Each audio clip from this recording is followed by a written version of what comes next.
ایک مختصر کا واقعہ، دارالعلوم دیوبند سے ایک فارغ التحصیل حضرت مدنی رحمۃ اللہ علیہ کے شاگرد تھے. انہوں نے تقریباً 27 سال مسلم شریف پڑھائی، پھر بخاری شریف پڑھائی. اس عاجز کے ساتھ ان کا ایک محبت کا تعلق تھا، سلسلے کا. ایک دن فرمانے لگے کہ حضرت میں آپ کو ایک واقعہ سناؤں دارالعلوم کا. سنائے. کہنے لگے کہ جب یہ انقلاب آیا سعودی عرب میں، جس میں کہ لوگوں نے کہا کہ جو چیز بھی بدعت ہوگی ہم اسے ختم کریں گے، تو اس وقت جنت بقیع میں جو ترکوں نے قبروں پر قبے جبے بنائے ہوئے تھے، تو انہوں نے سب کو برابر کر دیا، ہٹا دیا. اب ان کے علماء میں بات چلی گنبد خضراء کے بارے میں کہ بھائی اس کا کیا کریں. تو جو بڑے ہوتے ہیں نا ان کو اللہ بڑے دماغ دیتے ہیں. تو حاکم وقت نے کہا کہ دیکھو یہ سینسٹیو مسئلہ ہے اور امت سے متعلق ہے، پہلے جاؤ اور مختلف ملکوں کے علماء کو کانفیڈنس میں لو، ان سے ڈسکس کرو. چنانچہ ان کا ایک وفد دارالعلوم دیوبند اس وقت آیا اور انہوں نے محکم انصاف سے آ کر کہا کہ جی بخاری شریف کی ایک روایت ہے جس سے پتہ چلتا ہے کہ بناء علی القبور کی اجازت نہیں. بناء علی القبور کا کیا معنی؟ کہ قبر کے اوپر کمرہ بنا دینا. شریعت کہتی ہے کہ کھلے آسمان کے نیچے ہو. ہاں ارد گرد اگر لوگوں کے بارش سے بچنے کے لیے کچھ ہو تو الگ بات ہے، قبر تو بالکل آسمان کے نیچے ہے، مگر مستقل کمرے میں اس کو رکھ دینا اس کی اجازت نہیں. تو وہ کہنے لگے کہ اگر یہ حدیث کا متن بھی ٹھیک ہے، راوی بھی ٹھیک ہے، کسی پر کچھ جرح نہیں، یہ حدیث مبارکہ سند متصل کے ساتھ صحیح حدیث ہے، پھر اس پر عمل کرنا مومن کے اوپر لازم ہے. لہذا ہم آپ سے اس حدیث مبارکہ کے بارے میں بات کرنے آئے ہیں. محتمم صاحب نے فرمایا کہ جی آپ 3 دن ہمارے مہمان بنے، ہم 3 دن کے بعد اس مسئلے میں آپ کو جواب دیں گے. اور انہوں نے پیغام سب شہروں میں پہنچا دیے. وہ موبائل کا زمانہ تو تھا نہیں، لوگ جاتے تھے پیغام لے کے. جو مختلف جگہوں پہ جید علماء تھے ان سب کو انہوں نے دارالعلوم میں بلا لیا. فرماتے ہیں کہ ایک دن پہلے دارالعلوم کے اندر تقریباً 500 مشاہیر علماء موجود تھے اس مسئلے پر بات کرنے کے لیے. تو سب علماء مسجد میں جمع تھے. وہ وفد آیا اور ان کے وفد کے امیر نے کھڑے ہو کر خطبہ دیا اور بیان کیا. اس بیان میں اس نے یہ الفاظ کہے کہ جی اگر یہ حدیث مبارکہ صحیح سند متصل کے ساتھ ہے تو پھر تو ہمیں گنبد خضراء کو بھی ہٹانے کی اجازت ہونی چاہیے، ہم حدیث پر عمل کریں گے. اور اگر اس میں کوئی تمہیں جہاں بات کرنے کا موقع ہے تو آپ بتا دیجیے. جب اس نے یہ بات کر لی تو اس وقت ایسے مجمع خاموش تھا جیسے سانپ سونگ گیا. Pin drop silence. کس کی جرت تھی جو بات کرے اس نازک مسئلے میں؟ کہیں کہیں ہچکیاں سنائی دیتی تھی بعض حضرات کی، آنکھیں اشک بار تھی. آقا آپ کے گنبد خضراء کا معاملہ، اور یہ لوگ ایک علمی نقطہ لے کے آ گئے ہیں، ہم ان کو کیا جواب دیں، کیسے مطمئن کریں؟ تھوڑی دیر خاموشی رہنے کے بعد حضرت اقدس تھانوی رحمۃ اللہ علیہ کھڑے ہوئے اور آپ نے فرمایا الحمدللہ اللہ نے اس مسئلے میں مجھے شرح صدر عطا فرما دیا. جب آپ نے یہ بات کہی تو وہ لوگ بھی حیران کہ کیا جواب دیتے ہیں. حضرت نے فرمایا کہ میری تحقیق کے مطابق یہ حدیث مبارکہ کا متن بھی مطابق، اس کا متن بھی صحیح، سند بھی صحیح اور سند متصل بھی ہے۔ ہم اس بات کو تسلیم کرتے ہیں، مگر گنبد خضرا کو آپ لوگ ہٹا بھی نہیں سکتے۔ اس نے کہا کیسی بات کر رہے ہیں؟ ایک طرف کہہ رہے ہیں کہ حدیث مبارکہ ٹھیک ہے نہیں، اور دوسری طرف کہتے ہیں کہ ہٹا بھی نہیں سکتے۔ تو حضرت ثانی رحمۃ اللہ نے فرمایا کہ یہی تو اللہ نے شرح صدر عطا فرما دیا۔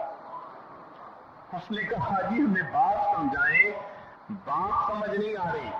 تو حضرت نے فرمایا کہ دیکھو، بنا علی القبور کو حدیث میں منع کیا گیا، ہم اس کے ساتھ متفق ہیں کہ قبر کے اوپر کوئی عمارت بنانی اس کی اجازت نہیں، لیکن میرے آقا صلی اللہ علیہ وسلم کے گنبد خضرا کا معاملہ اور ہے، وہاں قبر عائشہ صدیقہ عنہا پہلے سے موجود تھا، قبر مبارک بعد میں بنائی گئی، لہذا یہ بنا علی القبور میں داخل نہیں، کوئی بندہ اس کو ہٹا نہیں سکتا۔ آج بھی گنبد خضرا موجود ہے، علماء دیوبند کے علمی شان کو آج بھی ظاہر کر رہا۔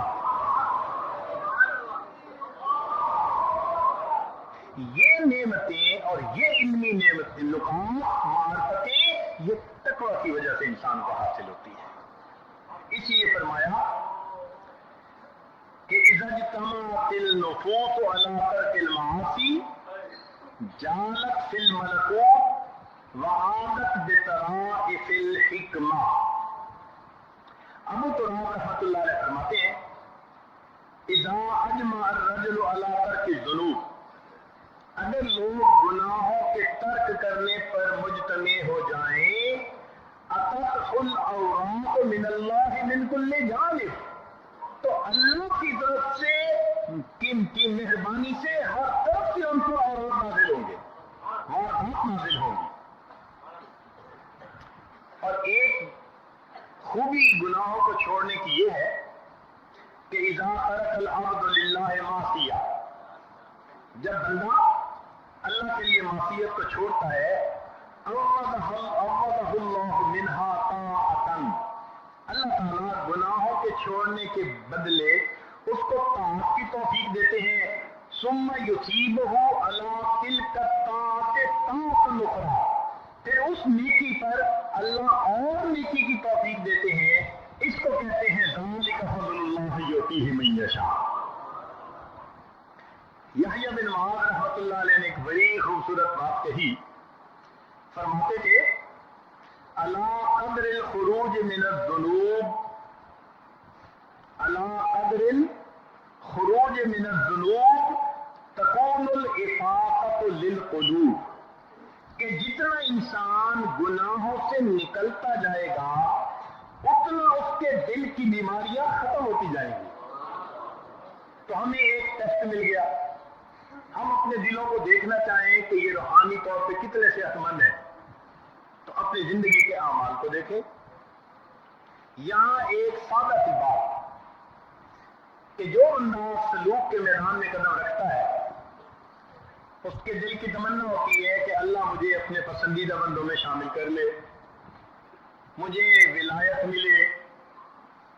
ولایت کے بزرگوں نے دو درجے کہے، ایک ولایت صغرا اور ایک ولایت کبرا۔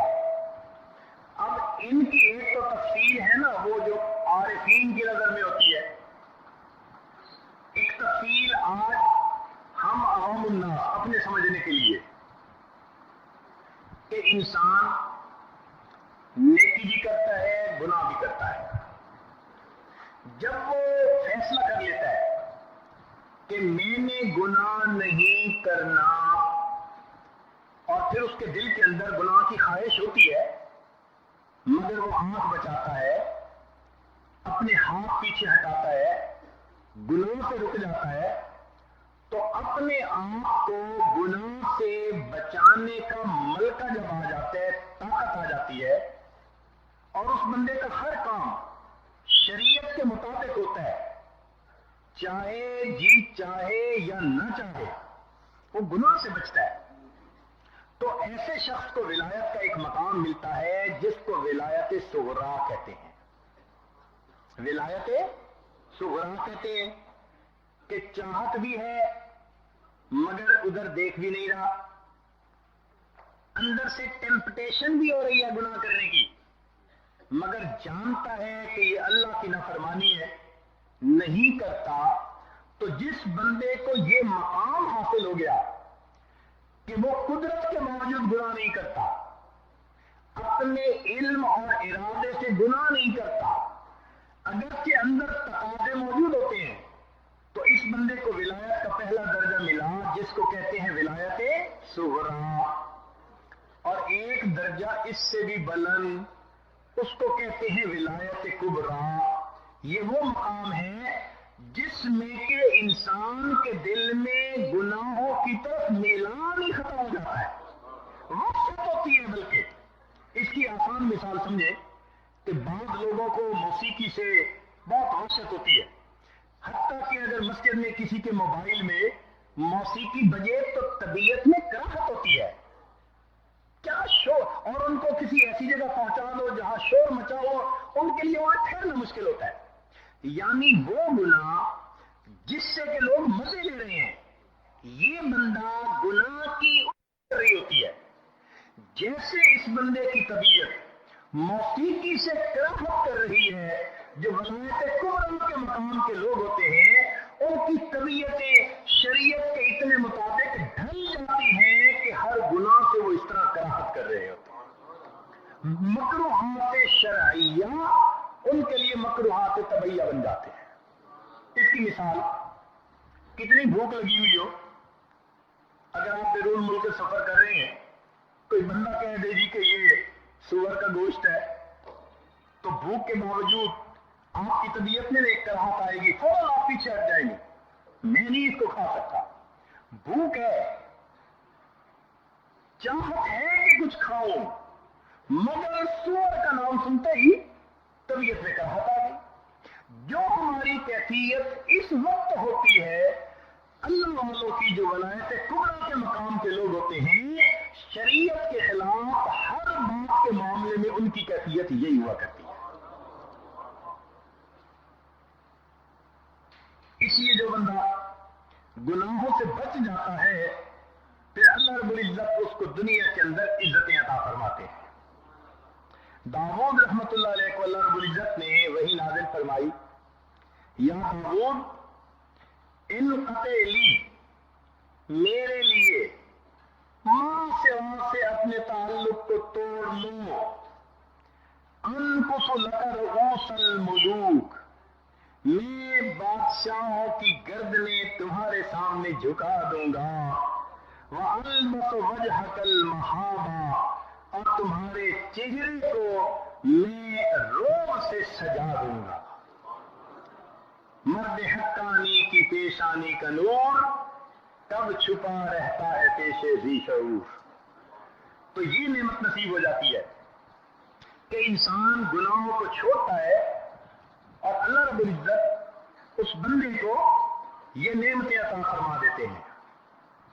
چنانچہ اب ذرا مضمون کو سمیٹتے ہیں, تو اگلی بات سنیے کہ فرمایا ابراہیم ادم رحمت اللہ علیہ نے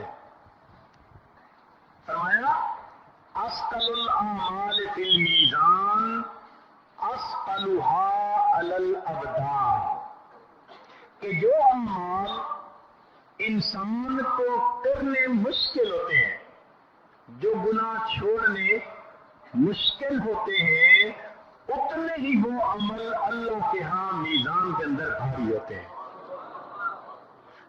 تو جتنے مشکل گناہ کو چھوڑیں گے اتنے نام اعمال کو زیادہ بھاری بنا لیں گے. کیا خوبصورت بات کہی, اسقل الاعمال فی المیزان اسقلها علی الابدان.